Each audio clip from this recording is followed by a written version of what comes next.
Ousmane, bonjour à tous. Alors que disent les journaux ce matin? À la une des journaux, l'opposition parie sur la rue pour gagner le rapport de force avec Macky Sall. Et depuis hier, ces avis d'avertissement sont faits par le biais de conférences animées séparément, mais respectivement par Karimis et Khalifis, tous unis dans le combat pour la réhabilitation de leur leader.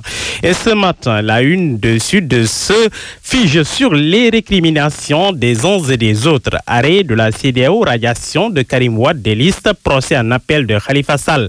Branle-bas de l'opposition s'exclame à manchette le journal qui détaille. Il s'agit de cette déclaration de marche du 13 juillet déposée déjà à la préfecture de Dakar vendredi. Les avocats de Khalifa pressent l'État. Le PDS hausse le ton et fait dans la menace. Pour le journal La Cloche, c'est avis de tempête, un pari à double tranchant, bûcheron source A que comprendre alors. Le confrère s'explique en page intérieure. Ces deux manifestations seront à double tranchant pour cause, note le confrère, pour exiger la libération de Khalifa Sall et l'inscription de Karim du Parti démocratique sénégalais sur les listes électorales si les partisans du maire de Dakar et ceux du fils de l'ancien président Abdoulaye Wade entendent instaurer un rapport de force avec le président Sall et son régime. Tout échec dans la mobilisation des grandes foules serait de nature à saper le moral des troupes.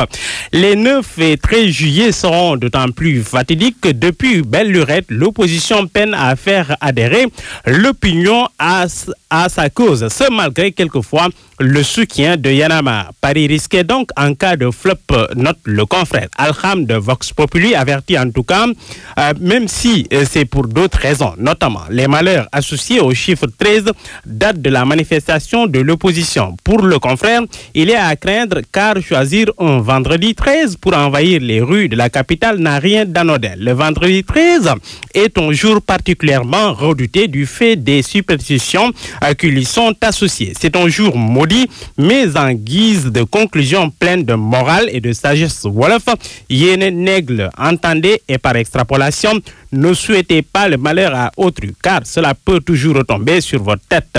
Comme quoi, soupire le confrère, les libéraux et leurs affidés doivent faire gaffe que leur monnaie ne retombe sur eux comme une massue.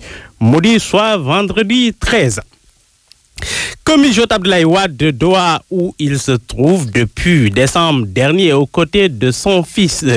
Question à 1000 balles de libération ce matin en première page. Dans ses tentatives d'explication, le confrère note que l'ancien président de la République du Sénégal a déserté sa résidence de Versailles depuis exactement le 23 décembre 2017.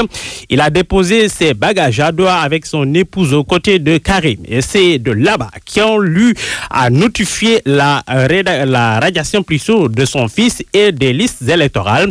Et selon une source bien autorisée qui s'est confiée au confrère, Wade promet de se battre. Et peut-être plus, il va, dit-il, livrer la dernière bataille de sa vie, la dernière, à moins de retournement de situation. Note le confrère, retournement de situation spectaculaire. Maître Wade compte revenir au Sénégal avec son fils, tout en ignorant pas que ce dernier est sous le coup d'un ordre de conduite. Et le confrère rapporte que c'est Karim Wade en personne qui a tenu à ce que son père reste à ses côtés pour tout le temps et préparer la bonne approche.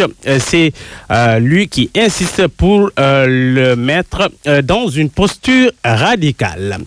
Après la bataille de Wade, la guerre des poulets. Nous y sommes. Aviculteurs du Sénégal, tenez-vous prêts. Sur le marché de la volaille arrive le géant Grand Moulin de Dakar. Le confrère, le journal Enquête note que la société française vendue aux Américains du groupe Seaboard ne sera pas seule sur ce marché très porteur au Sénégal pour s'imposer dans ce domaine qui n'est pas sa zone de prédilection. GMD s'est ligué avec encore plus forte qu'elle, du moins dans ce secteur. C'est Zalar, le numéro 2 au Maroc. J'imagine, Anna, vous connaissez. Toutes les deux entreprennent d'aller à l'assaut du marché national, jusque-là contrôlé par Sedima. Et c'est Babacar Ngom, notre confrère, le chantre de l'équipe nationale de la volaille, qui a du souci à se faire. Merci beaucoup, Mohamed Ali Mouba. 7h, bientôt 26 minutes à Dakar.